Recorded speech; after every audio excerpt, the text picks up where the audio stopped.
Hello. Hello. Hello. Oh, hello. Hello. Man, heat waves suck. What? Yeah. Yeah. They're not great. Not at all. It's really draining you, huh? Yeah. The heat has been frying my brain like an egg in a skillet. I'm just so drained. Well, you know what they say: when life gives you eggs, make an omelet. I could use one. I could use a one. I could use a one omelet. I'll take your finest omelet, please. Actually, no, I can't afford that. Give me like the most bare bones omelet. I'll take your finest hard-boiled egg, please. All you need is a little salt and pepper to make that bitch shine. Yeah, you're right. So with that being said, welcome to the One Piece podcast, where we watch the One Piece, whether it's filler or canon. Yeah. I'm going to do Egg Brain Justin a favor and read the summary this time. Does that sound good? You know what? It doesn't sound good because I wrote it for me this week. Oh, okay. And last time I do anything for you. You know what? I've done enough car crashes on this podcast that the people either love it or hate it, and they're going to take it or leave it. And that's just how this goes. So whatever happens, happens. Fair enough. The Silver Mine arc is a short filler plot meant to loosely tie us into the next One Piece movie, Film Gold. I had Devin write the summary for this one out of curiosity, so here it goes. Didn't even write this. All right, go on. Shush. Luffy and Bart fall for a trap equivalent to a bucket over a doorframe. They're then held captive by a gender-bent Bart and a goon who shares an uncanny resemblance to Ivankov. Bon Clay. We then meet the boss, who looks like Beach Bandit Keith from Wish.com. We fast forward to Luffy, Bart, and Desiree, falling through the earth, getting chased by a human choo-choo train and then running into mole people. Choo-choo man down, mole people friend. We escape the mines, but the children still yearn for them. I started to long blink around this point, but I think Zoro showed up. Bandit Keith goes feral, gets his ass beat. Then it's happily ever after until Koala shows up randomly talking about some random thing. Then a random dude shows up. I don't know. I wasn't paying attention. And that was your summary brought to you by Devin. That sounds like Devin. All that sounds like Devin, especially the children yearning for the mine. God, it's like he's actually here. It's like he's with us. I especially love that me and him were on the same page with Bandit Keith.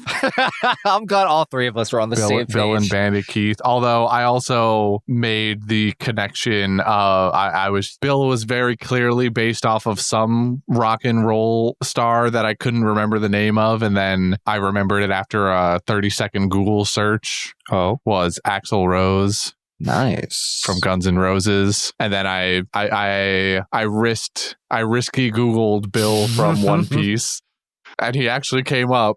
There's no other Bills. Very generic name. And it was, according to the wiki, this is confirmed to be the case. Sorry if this was a fun fact I'm ruining for you at the beginning of the show here. No, it's fine. I am all good. I did not look into this character at all. Oh, okay, great. Yeah. Nice. So I was. He also. Axl Rose was one. There's also there's also a figure in my head from I guess a TV show. I thought it was a rock star of some kind, but no matter how hard I Googled rock stars with red headbands, I couldn't find the person that I was thinking of. So I'm guessing it was just from a TV show. And in that case, there's just no salvaging that for me. So one day maybe I'll remember what TV show he was from, but if I ever do, it won't matter anymore because I'm never going to bring this up again, but I'll at least have peace of mind for myself. So until then, I will just have to live with the idea that it's this person is just living rent-free in the back of my head. But oh well, that's my problem. One Piece Axl Rose is going to just live in your brain rent free from now on.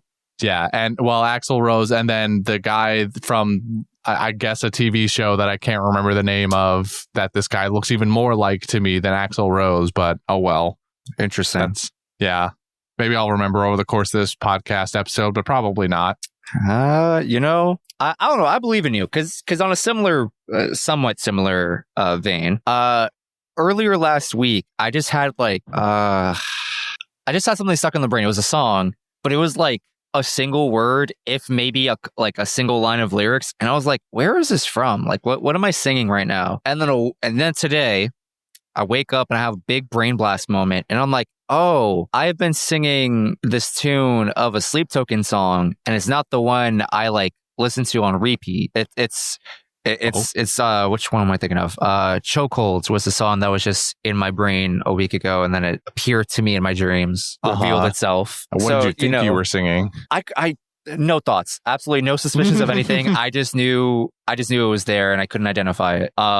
So after a week of, I don't know, subconscious thinking, I guess, or processing, I got my what do you call it? My mysterious identity figured out. This is an awful way to phrase my sentence. I can't find my words. But you know what? If I can find that song after a week of processing, I bet you can find Beach Bandit Keith, real or not real identity, but whatever other character you're thinking of, I think you can find him eventually. Give it a week.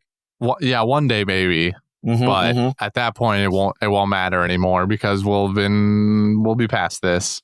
Well, I mean, like, the podcast will be past us, but like me and you will still have that moment of like, so you figure it out, and you're like, you know what? Actually, I did. Right, and maybe that's what matters, is saving my psyche. And who knows? Maybe I get like a cool recommendation out of it in the process. Who can say for sure? I mean, probably not.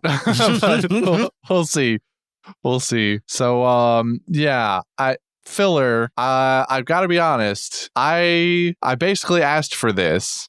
Yes. After our discussion with Mel and finding out what this filler was going to loosely be about. I mean, I kind of wanted it anyway, since it was going to be a tie-in to Film Gold, more or less, by introducing some characters to us. Mainly, I imagine the recurring important parts are the most powerful man who rivals the Celestial Dragons, whose name I can't remember right now, but he's like the richest fucker. Did we get his name in these episodes? Because I don't recall it happening. I think Bill calls him Mr. Greed or something along those lines, maybe. But I don't think we get an actual name. Okay, because I went through the wiki just real quick, like just to refresh my memory a little bit, and then it was like obviously properly naming this character.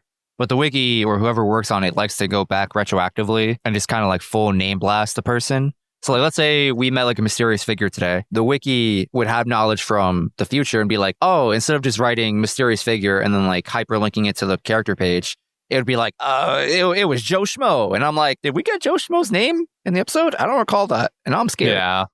Yeah. That's because the wiki is not for people who haven't watched this show. It's for people like you who need to go back and refresh and go like, well, okay.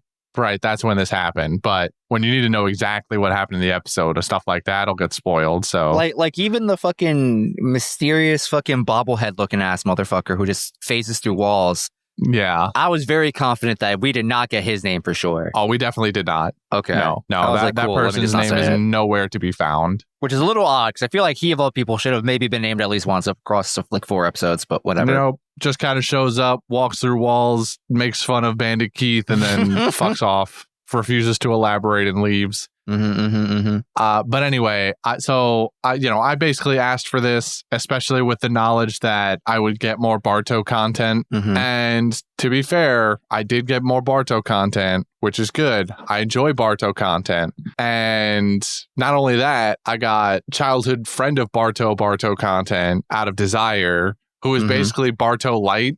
Yes. Yeah, female Bartow Light. And those are good. Interactions between them are good. Basically, every other part of these episodes was not good. I just don't really care that much. I was basically right about Bill's power. I call him the furnace, but he's the smelt. Just different flavors of the same candy here. But he does call himself a furnace human, so I'm going to take like 85% of the win on that one. Okay. His power is like kind of cool. What he does with it at the end is cool-ish. Every other part where it's just like, yeah, I make weapons with the rocks that I eat. And I'm like, okay. Yeah, I mean, this is like a worse version of Wapple's Munch Munch, more or less, because he can just eat anything and make anything. But now this guy is he's strictly only rocks or metals and stuff like that because he's a smelter. So, whatever, I guess. And so we have a lackluster villain of the week. We have very clear motivations for him. At no point is he ever to be seen as a good guy.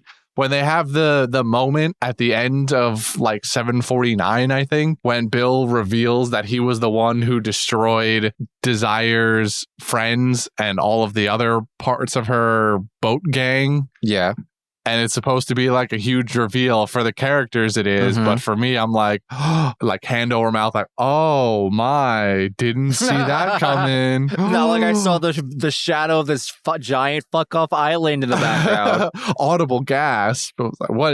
Which now makes you wonder, does that island move, or did they just run into it in the middle of a fog or something? I don't know. They definitely just ran up on it and were right next to it. And Bill went, fuck those people up. Gotcha. Yeah, there's no way that island moves. Fair enough. So yeah, lackluster villain, extraordinarily predictable plot. Highly unmemorable side characters other than Desire. The rest of the villains are just kind of there. The most memorable one is also the most utterly ridiculous in Avalon, the human rail cart. What? Who has I think I like jumped up out of my seat when I started seeing this fucker. I was like, what the absolute fuck is this? The roll fruit. I straight up thought it was going to be a full-on train. I was expecting My Neighbor Totoro bus style kind of train. he turned into a mine cart, and I'm like, oh, so he has the I don't know, the tram fruit or something, and he's like, no, but I have the roll fruit. Like, you can presumably maybe you could turn into anything with that kind of power, anything with like that's on wheels, but he just only ever turns into a mine cart. So whatever, I guess. But the first time you see him, man, and he's supposed to be like Bill's trump card or like secret weapon, and it's a guy who turns into a fucking mine cart and throws bombs at you, Mario Kart style. What do we do?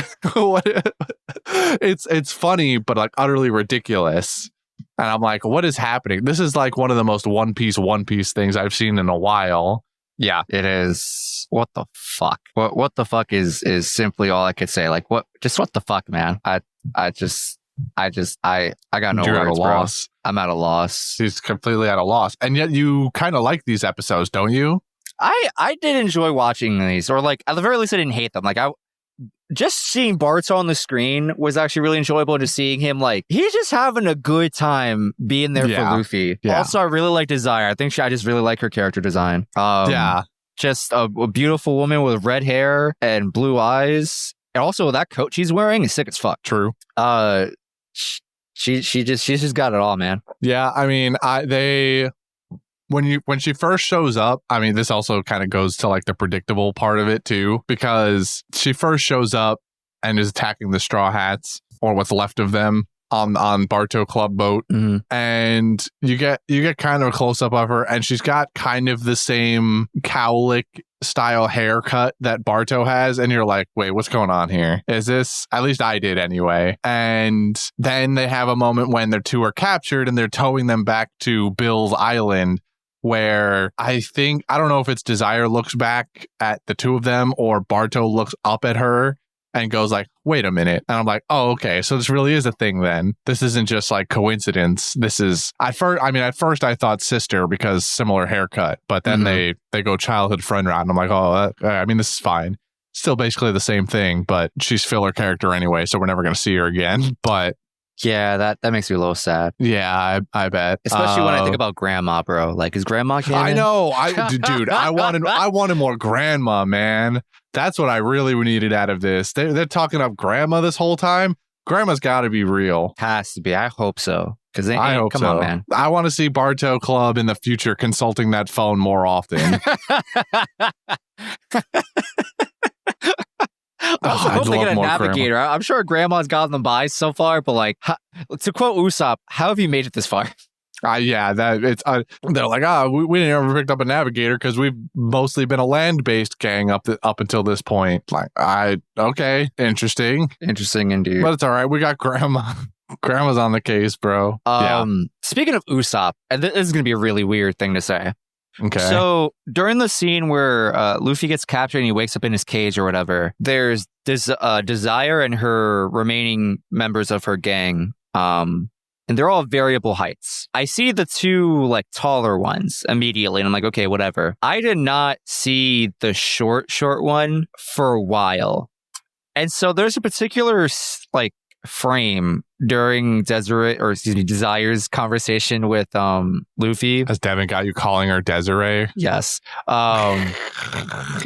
Where the biggest one, she's a little fluffier, the biggest woman in the crew is standing behind the really, really small one. But I didn't know that the small person existed yet. So when I look at this tall woman's belly and I just see a face that to me looks like gender bent Usopp, I was like, is she an Usopp super fan or something? Like, what is going on?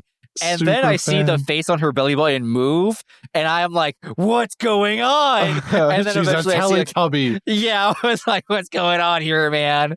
And then eventually I see the rest, the full character. I'm like, oh, okay. All right, that was a person just conveniently located, I guess. I don't know. I was tweaking. Yeah, clearly. I think she gets shot off of her motorbike in the opening scene where they show up, like when they attack the Straw Hats. You're probably right. I'm pretty sure she gets her boat destroyed, and then Desire picks her up out of the water. I do remember that scene. I remember like a woman falling off her Sharpedo Pokemon looking ass boat, and clinging on to Desires. And I guess maybe I just forgot about her instantly after that. Honestly, I don't think I processed that was the same woman until you told me right now. Yeah, I guess not. Clearly. No, yeah, that was that.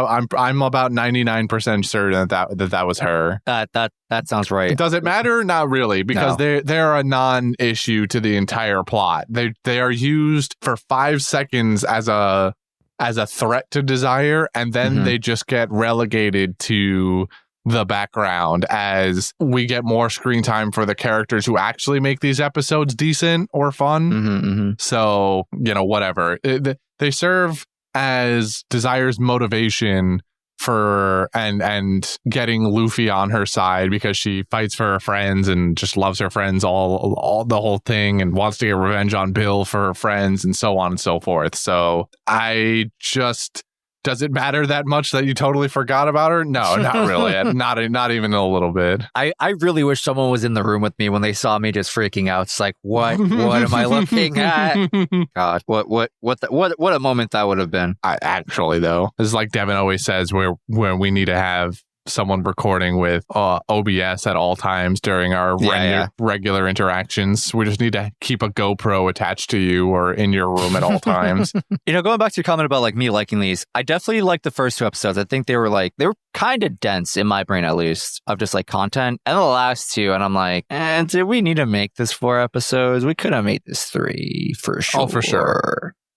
Like somehow Zoro and Kinemon showing up didn't just end everything when I felt like it should have. Like that 4th episode really didn't matter. Like they looked at episode 3 and they were like, we need to pad time for like another week so we can like have some space for the next arc or whatever. We're catching up to the manga probably. What can we do? What else can we add? And I'm like, awful, man, just awful. But overall, I did not mind this filler. I as a guy who avoids filler, this reminded me of the fun in One Piece. I feel like One Piece is fun to watch and stuff like that, but I think where we are right now, I feel like we're gonna get a lot less fun because we're moving forward with the plot and expanding certain things and whatnot. So like, I don't know, I feel like the goofy shenanigans stuff, it's just like reduced in quantity overall, I think. So just watching Barto and Luffy just be stupid on screen was actually really cool. That's what I enjoyed the most. I was like, you know what? We're just having good times, good vibes. Yeah, I can agree with that. That's why I kind of think that, I don't know, I guess it's kind of all strewn about throughout the whole thing. But yeah, the best moments, and luckily majority of the moments in these episodes, are just Luffy, Bart, and Desire when she's flipped sides just having a goofy time together because goofy shit is happening, like Avalon being a bad guy and they have to unstick Bart's hands and they have to fight Bill. Bill's a fucking joke of a villain. So, you know, I mean, really Avalon is too. I couldn't believe my eyes when Avalon's big idea to kill Luffy was take out a drill and punch a hole in the thing that's keeping Luffy confined. Okay, hold on. He pulled what was his mirroring? This is like when Luffy was fighting Trouble. He assumed the entire mass he was looking at was the full body of Luffy. Or when in reality, Luffy's body occupies such a small amount of space in comparison to the full steel ball prison. But even then, he shot so low. You're right. He did not aim for actual center mass if he were to even assume that was all of Luffy's mass. Yeah. He caught him like in the cankle or whatever. But like he definitely wasn't aiming to free him. He was I'm going to stab you. And then he didn't. And then Luffy was like, cool, that's enough space just to wiggle aim for out. the head. Just aim for the head. I don't know. As a guy who sucks at shooters, I would have missed. I can't aim for the head. That's He's taking a drill and stabbing him with it. And Luffy's trapped. You can't do anything. Just un-go-kart and stab him in the head. I don't. Obviously, this is One Piece and it's never going to happen that way. But man, was this just some nonsense? Okay. You know what was actually nonsense? I don't know if this is after Luffy got freed. When Avalon is running away and he's just like conveniently dropping bombs in certain locations, I was like, what the fuck are we going to do here? Are we going to like blow up the entire mine and everyone's in danger? That's not what happened, surprisingly. What did happen is Barto with the assist, with the alley-oop, lets Luffy beat the crap out of this guy and hits the first pile of bombs. It blows up. And then he just bounces his way back to square one. And I'm just here like, what the fuck is this? Yeah. Avalon is just so bouncy. And I don't know why. He's rocket jumping like in Halo, old Halo days. I guess so. Or he drew a bad card and shoots in ladders he rolled a bad number and shoots in ladders going wee all the way back to the beginning now. It was very... That was strange to me. I was like, why? Just why? Why is he like Super Ball bouncing his way back down the tunnel? It was very strange. Reasons. Like, I want to know what this guy is made out of. What's his constitution that he's just a rubber band ball? He's made out of roll, dude. He just rolls. You know, speaking of this real quick, I like dug into Avalon a little bit because I was like, I don't think they like said the name of his devil fruit. They did. They did? Okay, well, I missed that, so I want to double check. Fruit. The roll fruit, of course. Because I was like, is he the train man? Nope. I had to confirm for myself. So I was like, I don't remember if they said it, but in case they didn't, I just need to know if he's the choo-choo man. No, yeah. He calls out his devil fruit as the roll fruit, and then he says that I'm a tram man. Yeah. Or a train man or something like that. The same way that Bill is the smelt fruit, but he calls himself the furnace man. Yes. And so during my investigation, I scrolled down to the trivia section. Oh God! Of the devil fruit in particular, and the wiki was like, "Oh, this devil fruit is similar to this devil fruit and this devil fruit," and I'm like, "I don't recognize these two. One of them is a filler fruit from I don't know where the fuck. If we seen it or not, I don't want to bring it up. But it mentions the Shari no Mi, which is the wheel fruit, and we don't see it in the anime. But back in Eni's lobby, I guess probably when they were like breaking free to like go find the Mary again. Frankie fights a random like vice admiral or whatever who has the wheel fruit, but for whatever reason, say that again. But doesn't use it. No, he uses it in the manga, but for whatever reason, the animators made the executive decision to just make him use a sword in the anime scene, and I couldn't tell you why. That was weird. So for anyone who's interested, the Marine's name was Sharinguru. They from even Eni's put the lobby. fruit's name in his name. Yes, basically. He's a Marine captain. He shows up in episode 310, chapter 428. In the manga chapter, you see him just like his arms and legs just I guess turn into wheels or spin like wheels. And then in the anime, he's just fighting Frankie with the sword for some fucking reason. I don't know why this decision was made, but when I came across this fact, I needed to express it. Probably because the animators decided that the way they did the power in the manga was lame. I just said, we don't need to waste our time on that. You know what? He's probably right. Because he's probably going to be around for a single frame before Frankie just punches him. And to animate a guy just kind of like spinning rapidly in 4 different points probably isn't worth the budget. Yeah, we've got better ways to make sure that these animators don't see their families anytime soon. So yeah. So that happened, right. And I was like, that was nuts. I like that these shitty devil fruits that they just come up with are like relegated to filler, minus this guy, but he might as well be filler at that point. Yeah. I wonder if there's more of those that Oda has put in the manga, and then animators would be like, yeah, no, it's not worth the budget, bro. You're never gonna use this shit again. Yeah, I'll reserve my ultimate feeling on it for later whenever we watch and record the movie, but knowing that this guy who can walk through walls is ultimately a filler character is kind of upsetting, because that power is probably pretty sweet. Okay. Oh, okay, never mind. I was going to say he's not a filler character, but I was going to be like, wait, no, the movies are like never canon. So the movies are never canon. You're mostly right. They may mention characters that are canon, but like the events of the movies themselves are never canon. Yeah. And at that point, like, you know, what's the point? Unless you're Jordan, you're just like, nah, the movies are canon, bro. They're canon in my heart. Well, the movies are canon as long as they're Film Z. The rest of them he doesn't care about. Film Z, he cares about being canon because it's a good movie, and also the character is canon. Again, this is like the exact argument: is the character canon, but the events technically are not. Which it's just so lame, bro. Just so lame. It's a bit lame. You're already halfway there. Just commit. But I digress. Where were we? But I don't think we really ever had a starting point. We were just kind of going shit. Yeah, honestly, I don't necessarily feel like we have to talk about the linear plot of these events. I think we should just shoot the shit about our favorite parts. We've talked about major plot points. We're like mostly in a sequential order, kind of, sort of. What do you think about Bill's devil fruit? I don't know if you made that comment already. I kind of have. I think it's just a worse version of Wapple's Munch Munch, where what do you really...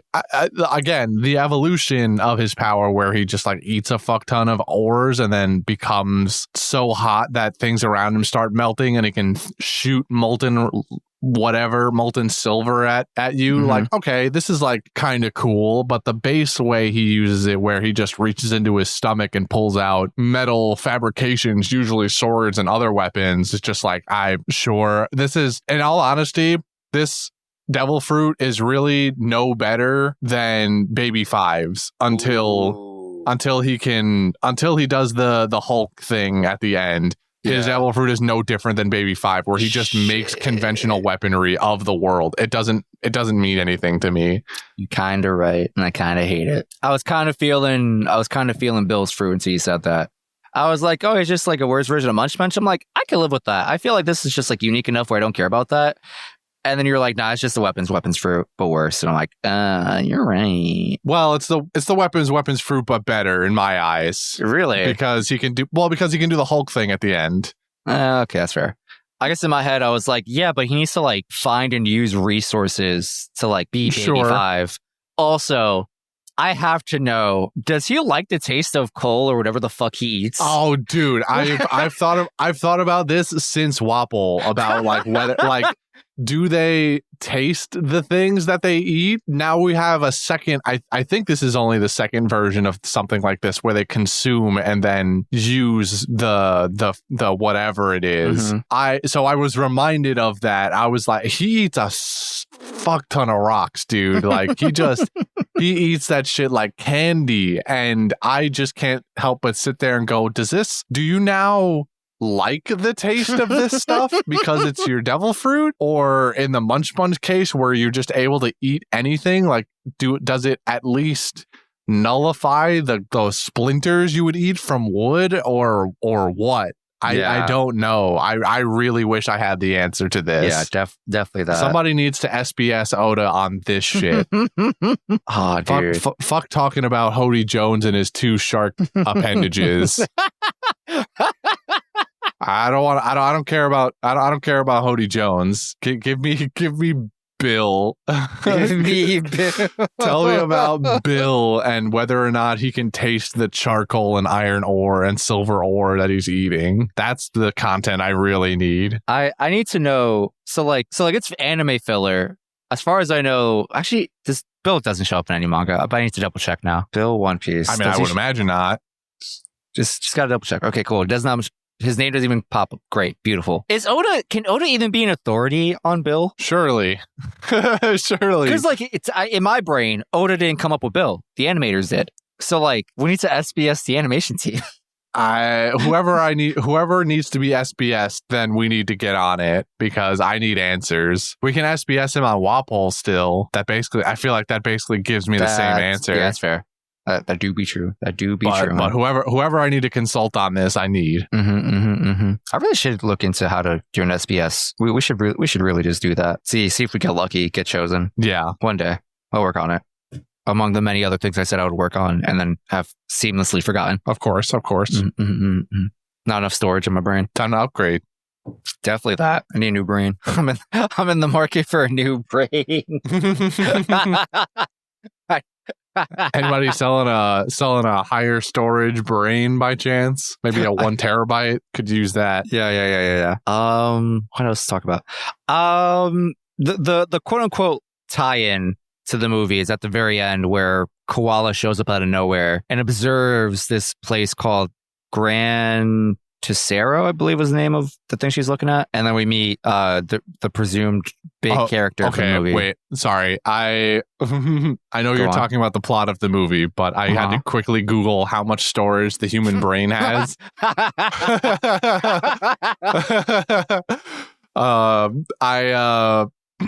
You would be very much underselling yourself if you bought a 1 terabyte human brain.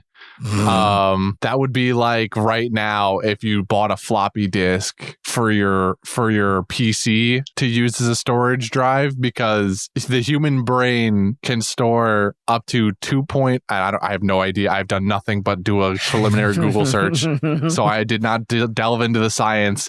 But the first Google result says that the human brain can store up to 2.5 petabytes of data, which is 1 quadrillion bytes, which is, to put it in something that you probably have a better base for, 2.5 million gigabytes of data. Nice. So the human brain, very big. Much storage in there. That's a high number. I would not have expected that number. I don't know what I was expecting, but it wasn't this. I was not that.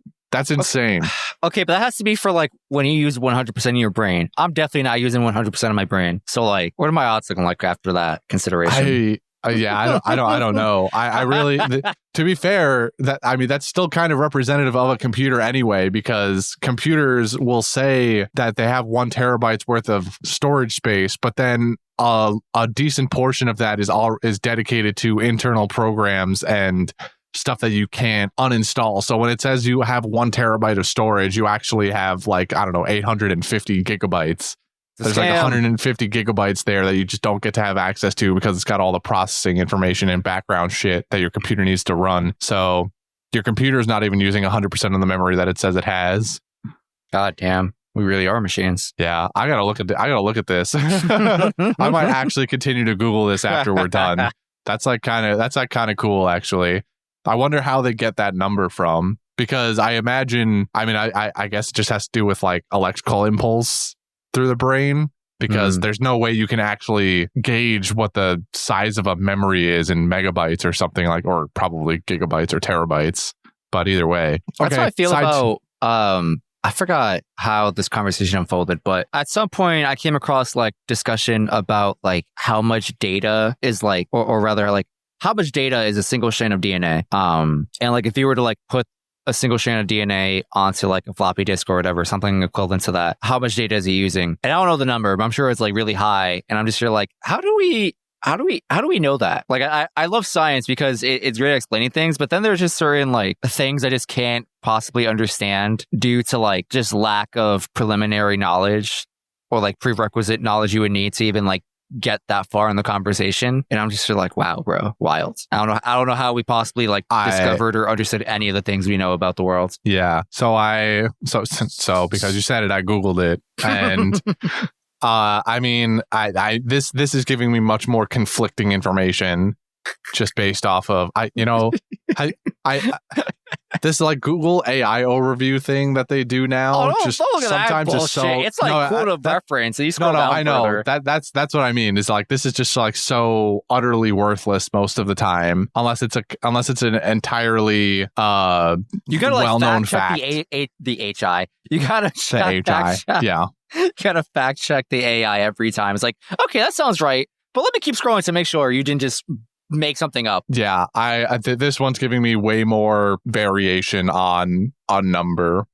Some things are saying like a single strand of DNA can store up to 215 million gigabytes, which is again like that's way more than the human brain apparently. 1 gram of DNA can hold 215 petabytes. That one's actually the same number. 1.8 bits of data per nucleotide. So wild. Basically every adenosine, guanine, whatever, has 1.8 bits, which would be a fuck ton. Because I mean, I don't know how many there is, but yeah, I'm getting lots of conflicting data here on this one. So I think this one's way more up in the air on in terms of whether who's gotten a straight answer out of this.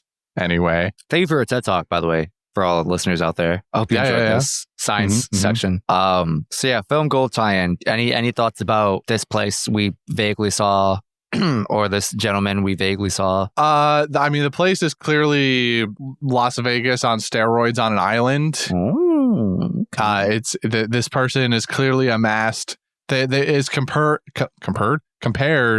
to the celestial dragons, saying Koala says that they rival the celestial dragons in power. Nuts, which basically in my head just means that this person is the filthiest, richest person on the sea, basically.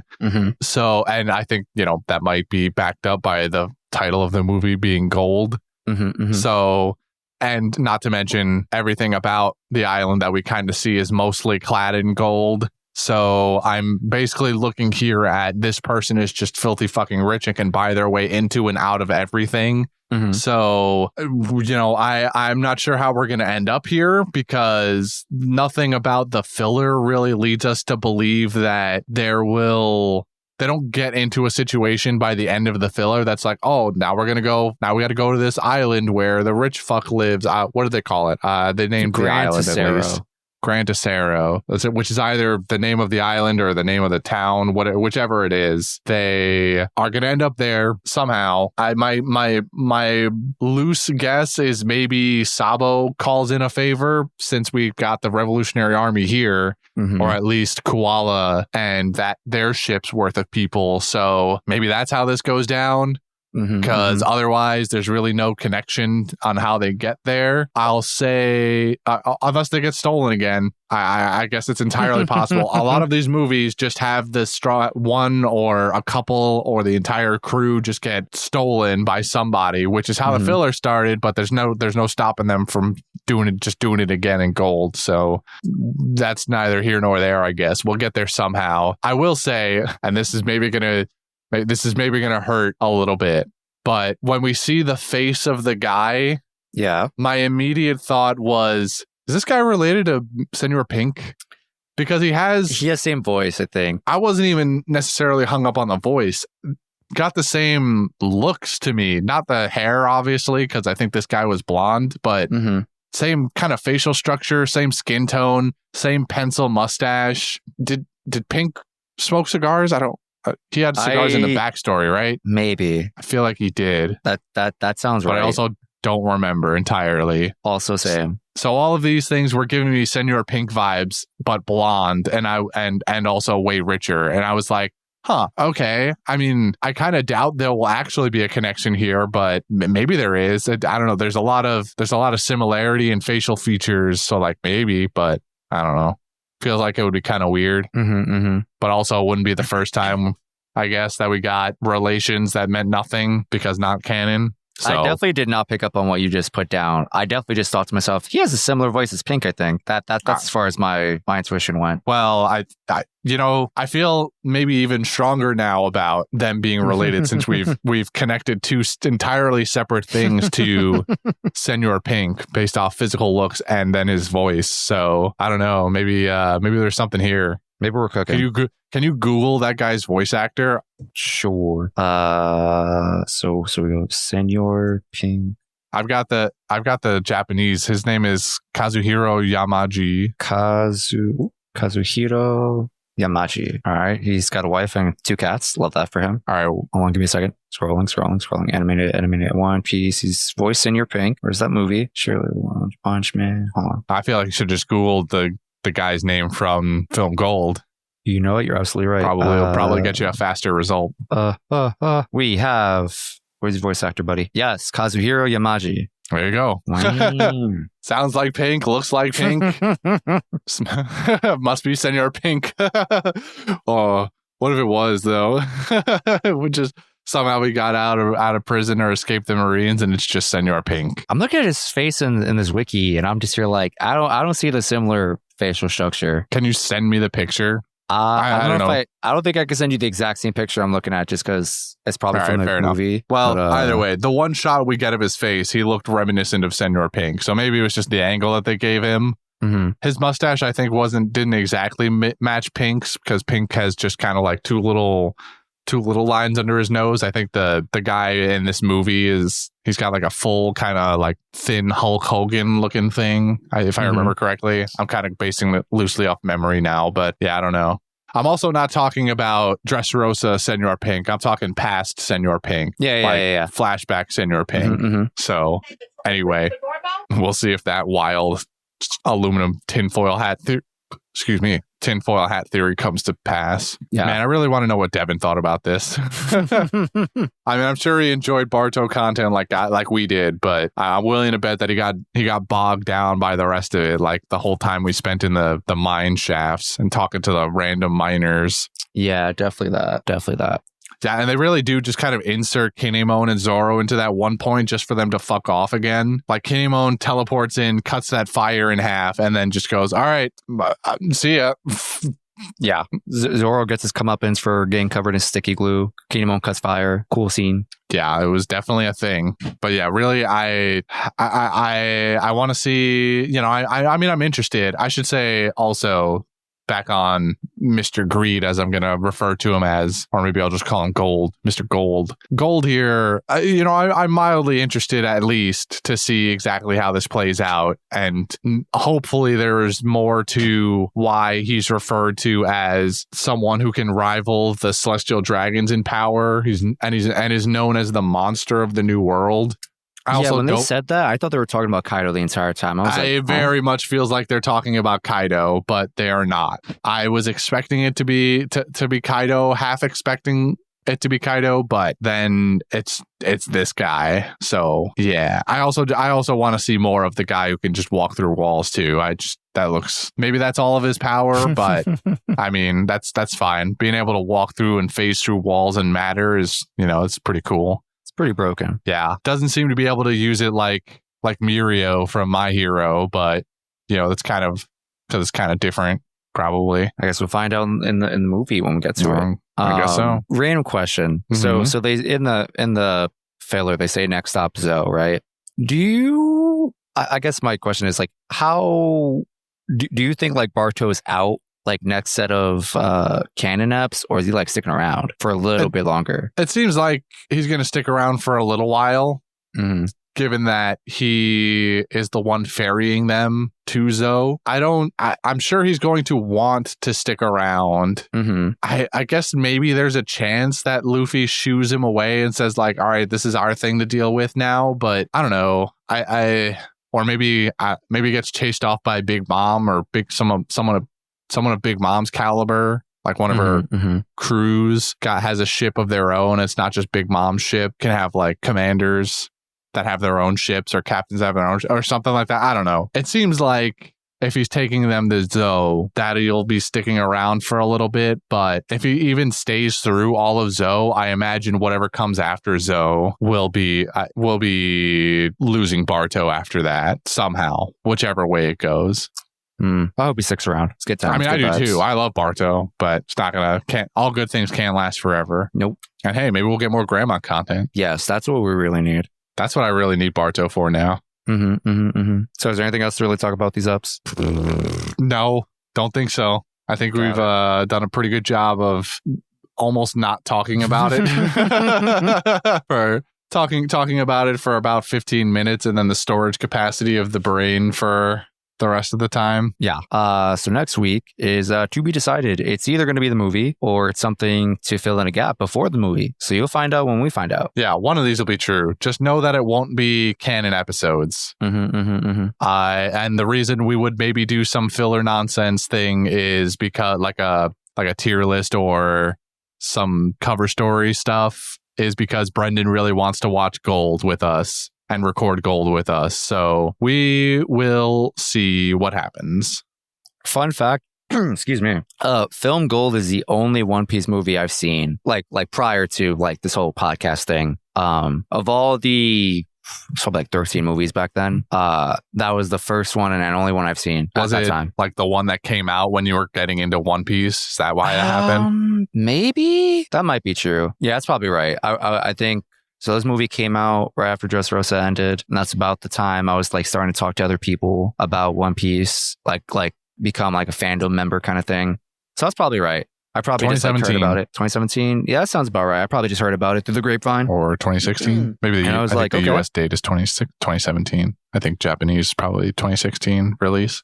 Either way, it's a pretty good movie for when I remember. Highly recommend. I think I've heard that too. I think I've heard Film Gold is pretty good. I'm excited for the movie after it because I didn't see that one. Didn't realize it only came out in 2019, which is like not that like long ago. In my brain, I thought it was like ancient. But people really like that one. Okay. Where, you know what? I'm not even going to ask. How many episodes in the future is that? Or is that like not a good thing? The movie, like the next movie after Gold? I don't know for certain. It's either comes out late 800s or like early 900s, like episode range wise. Somewhere around there. I'm pretty sure. Let me not say my next sentence because then I feel like I would say it's too much. There's not that many movies left for us to really catch up on anymore, right? No, I don't think so. It's Gold. The next one after that's called Stampede, and then I think it's just Film Red. If there's one in between, I do not remember at the moment. Yeah, because if Gold was 2017, like that's not. I mean, it's 7 years ago, but it's not like that long ago. Yeah, movies take like 2 years. Only or so. 5 years ago now. Then Film Red came out 2, probably 1 to 2 years ago. Time is flying. I want to say 2. Excuse me, hiccupy tonight. I want to say 2 years ago. I might be right. That first year flew by in my brain at least. Yeah. What's the other thing we did? Oh, quotes. I didn't really write. I have one quote. Not a lot of. Basically, if I were to actually have gone through and written down quotes, it would have just been entirely Barto content. Yeah. So I wrote down only one, even though there were a lot. I'm landing on Luffy Senpai's gum balloon. It's a blissful moment. My dude was having a moment. He was having many moments, and I was here for it. I appreciate the Barto content. You know, I think talking about the episodes has given me a more neutral stance on them. I initially came in here was like, these episodes were like kind of bad, but really, since they gave me so much Barto content and then Desire content on the side, I feel at least neutral. Brendan gave it a B tier in our group chat earlier. I think that might be a little optimistic. I think maybe if we're allowing minus and pluses here, I'd give it a B minus at the very best, but it probably sits more honestly in my heart at like a C plus. It's kind of where I'm at. That's my only quote. You got anything? I'll see Usopp's lines for these episodes were just good. The one I said earlier, just because the only thing I can actually remember was just him asking how the hell they made it this far. But, so yeah, all right. That's quotes. Golden Ham. Fuck if I know, dude. I feel like we know. I mean, I know. I can tell you, I'll give it to Barto any day of the week. That's what I'll tell you. And I feel like there's really no other contender. I feel like there's no other contender unless you were like a really big Desire fan. But I would like throw her name in if there were more of us to like contend. But like, nah, it's Barto, bro. Yeah, it's Barto. Maybe Desire has the golden ham in my heart, but like on paper, it's Bart. Yeah. Don't have to convince me. Man, Bart's up there now on golden ham wins. Yeah, he's climbing up. I think he has at least 3. Maybe a 4th one from earlier. If he sticks around, he might take number 1 slot. He might overcome Luffy. I'm totally okay with that. Now, if only we could get Dogger back up there. If only, man. One day. But moving on to fan mail, we got an email from the one, the only Twigo. My lord. What does he have to say? Twigo writes, was listening to the episodes, and during the Law flashback, both Justin and Jordy thought that when you eat a devil fruit, you get the name and abilities downloaded into your brain. This is a common misconception, though I'm a bit disappointed in Jordy, as you should know better, especially after Twopiece. The misconception comes from Eni's lobby. Before Kaku and Khalifa eat their fruits, people remember a line like, eat the fruit, know the power, or something similar. And this might just be a dub difference, but what the line should be is, you could tell the name of the fruit from the powers you gain. P.S. Sorry if that seemed mean. Justin, you're still my favorite. P.P.S. If the Straw Hats were Power Rangers, what color would they be? I would say Sanji would be black because he's stealthy and is always doing side quests during the main missions. I'm blanking on the rest, though. P.P.P.S. No one asked, but I'm wearing a robe, a white tee, and shorts. Oh, excellent. Thank you, Twigo. What a great email. So I thought about this question a little bit. Mostly in terms of like because I'm a Power Rangers fan, or was as a kid. And so there's like, I'll say rules for like a very loose term of like who gets what color. So like red is almost always a leader. I can't remember a single moment where like the Red Ranger isn't the leader of the group. Fits well with Luffy anyway. Exactly. I think about Zoro, and Zoro's scheme is like green, right? Like he would be a Green Ranger, but he's more often portrayed as like second in command, or like has a second leader energy, and it's usually meant for the Blue Ranger. So I was conflicting on that. So I don't know if I want to make Zoro Blue Ranger for this. I'm not really a Power Rangers guy, but isn't Green also a little bit goofier typically? I think you might be right. That might be a misconception I think Green Rangers tend to be like comedic relief characters in some capacity. So Green Ranger, Usopp. Yeah. Oh, okay. But also could be like really any of them. They're all kind of comedic relief in their own way between like Frankie and Brooke. It's also not enough colors for the whole Straw Hat crew, right? Oh, well, I mean, like when you're a Power Ranger and you get enough people, you just start branching off from the primary ones. Well, yeah. I mean, I know there's White Ranger, or is he white or silver? I don't even. Both. It's a White Ranger. Where are you going? Oh, okay. White, silver. There's so many seasons. You can pick whatever color. There's purple. There's gold. True. I know. Pink and yellow are usually reserved for female Rangers, right? Yeah, I think Nami would be like, she could be a Pink Ranger or an orange colored Ranger. I can't pick one for sure. I think Robin is hands down a what do you call it? A Purple Ranger. Mm-hmm. Would Sanji be a Black Ranger? I mean, Twigo makes a good argument. He is Blackfoot Sanji. Yeah, he's right. All right, Black Ranger it is. Who would be blue? Would it be Frankie? Well, are you not going to leave Zoro there? Oh, I think I just have too much green on the brain for Zoro to be anything but green. Well, but I mean, you got to decide whether you're going off of the energy they give off or the literal color. It feels like you've been going by energy so far. Mostly correct. All right, screw. Zoro's the Blue Ranger. People can throw tomatoes on me for that later. So we have Usopp as Green Ranger. What color is Frankie? This one's a toughie. What is usually the vibe of like white and silver? Aren't they? I feel like so they're usually the people that come on later. Like they're supposed to be like a hero, like a secret. It's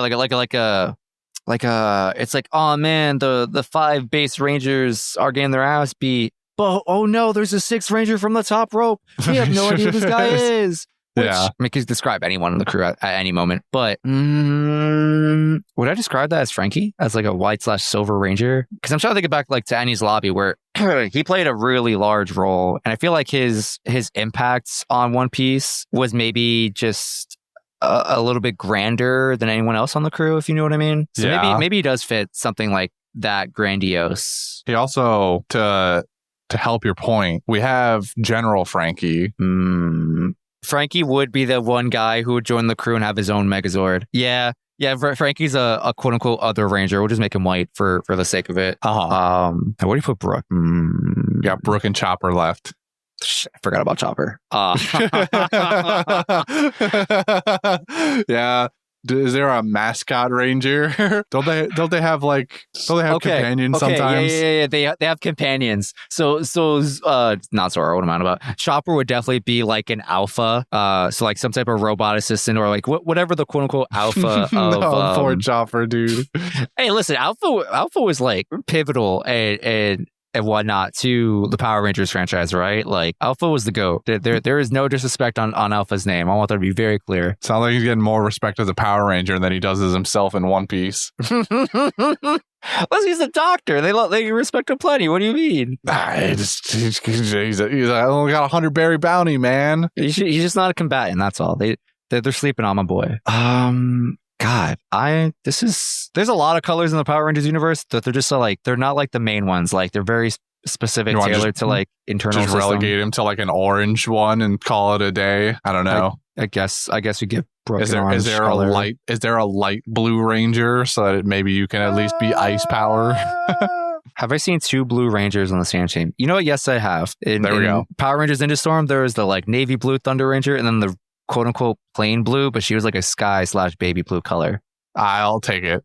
It matches ice. There we go. Beautiful. We did it. Thank you, Trigo, for the question. We appreciate you. Patreon shout outs. Trigo, Taco, and Rin. And all of the patrons. We appreciate you all. Yeah, anyone wants to ask Power Ranger questions, feel free. I live for nostalgia. Big Power Rangers guy over here. Never stops talking about them. It was my childhood for a very long time. All right. So with that being said, it is gabbing time. It's about that time. And, I decided that since we're doing filler episodes that I would have a filler garb gab. So here's a plastic bag that I definitely did not use for groceries earlier today. Ignore the long receipt. Actually, I'll regret that out right now. I might have to return the laundry detergent. Inside the plastic bag, you'll find more plastic bags because that's how I used to do it in my childhood. You just make a bag of plastic bags and you use those as garbage bags instead of actual garbage bags because we love the planet and also money. Any person with culture knows, they can tell you, we are not the ones, like the average person is not polluting the planet in any like significant capacity. All right. You're telling us to like watch our straws and plastic bags. Bro, we are reusing those. Go tell it to big corporations who are like just spewing sludge into the ocean. All right. Those are the real polluters. All right. Don't at me or any of my homies. All right. Yeah. Honestly, I'm pretty sure that the removal of plastic bags from most grocery stores is really just a plot from big garbage to make us buy more actual garbage bags. Big Hefty out here was getting jealous that I was using all my Pathmark bags for the first 18 years of my lives, 20 years of my life as garbage bags instead of their shitty bags. So, what this tracks. I have a gentleman at my job who he brings his lunch in a garbage bag. And we all looked at him a little funny because I think someone asked him, was like, "Hey, do you want me to like get you a lunch bag?" He's like, "No, I'm okay. I got this bag. It works." Is it like a big white one? Yeah. For like a normal size garbage can? Yes. Oh, that's incredible. He carries that bag that holds like a salad and maybe a drink. And the weight of his hopes and dreams for a better future. He seems really content with his glass. Clearly. That person, totally okay with themselves and the state of their lives, I guess. He is big chillin'. So anyway, reach into the bag of bags. And on each of these bags is written poorly in Sharpie what we're going to do this week. Gotcha. I got this one. Yeah, give it a quick shake. And hopefully the ink's dried. Just unravel it. We have Target bag, so that's cool. Where's the Sharpie? All right, it's smudged, but I think it says haiku. Hey, all right. Would you like to go first, or should I? I should go first because we both know how this goes for me. Do we? Very poorly. I have seen Film Golds. It's a pretty good movie, like El Dorado. What is that? What is this? Didn't mention shit about the filler we just watched. You're talking about Film Gold and El Dorado. It's loosely tied together. Listen, Film Golds is the only thread we need for these episodes. Yeah. All right. Well, I mean, on that note, I'm not saying my haiku is going to be much better, but at least it's relevant to the shit that we watched this week. I think it's going to be much better, personally. Blessed, not only with Barto, but Barto with big personality. Nice. That's pretty good. Haiku. That's a respectable haiku. No, thank you. I have no qualms about it. I really wish I had that code. That code is so cool. Yeah. You know, I mean, there's just a lot of they do coats pretty cool, pretty well in this world. I wish I'd had a number of them. I mean, the marine jackets are like the easy one, but there's a lot of good coat action. You know, Gold Roger's coat, the red coat. Hard to argue with that. Robin, when she's in Miss All Sunday mode back in the day, good coat. I'm sure there's more. Yeah. I just can't remember, but we should do a coats tier list. That might not be the worst thing, honestly. We'd have to go and scrub through a lot of footage. Google search One Piece characters with coats. Yeah, I wonder how many that would like. I bet you get a decent. Oh, Crocodile. Oh, I mean, yeah. It's fairly simple, but it works. It's got big pimpin' energy. For sure. All right, anyway. Justin, it's time to do the thing. Thank you for listening to our show today. If you wish to reach out to us on social media, we are on Twitter and Instagram at Panda Sightings. If you wish to email us, like Vigo we just got done with Dressrosa, fucking Doflamingo's coat. Sorry, go on. If you wish to email us, like our dearly beloved Lord Twigo, you can do so at pandasightings@gmail.com. If you wish to become a patron, like Tugo, Taco, or Ren, or any one of the other patrons we have Patreon. Feel free to find us, Panda Sightings. We have Redbubble merch shop where you can get stickers and other designs and products through there. It's cool stuff on there. And we have a Discord server where you can become a community member in more meaningful ways if you want to talk to more people besides me answering your DMs like 2 days late on our socials. Reach out to us or on Discord or join the community, whatever. This has been brought to you by Devin. Fuck. Well, I did it. That makes two things in this episode that Devin was here but not here for. Surprisingly, we need his energy. It's what really drives our episodes forward.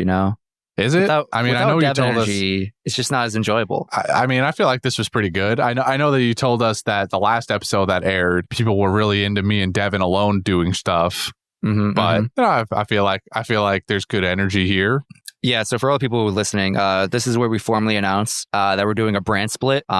Christian and Devin are going to do their own podcast, so they just we're going to keep continue. We're going to keep this one.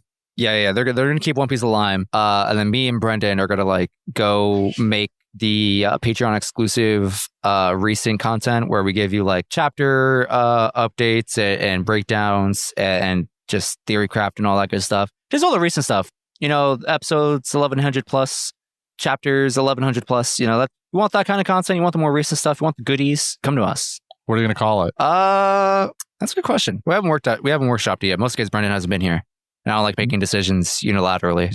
You mean mostly because this isn't really a thing? Oh yeah. No, this is all a joke. Please. Legally, we must tell you that was a joke. Yeah, this is a joke. If you left before you heard this disclaimer, I take no responsibility. We appreciate your patronage on Patreon. If you already gave us $5 looking for something that doesn't exist. Gotcha. That $5 is going right to my Arizona fund. All right, bye. Bye. Dun dun dun dun dun dun dun. Aye.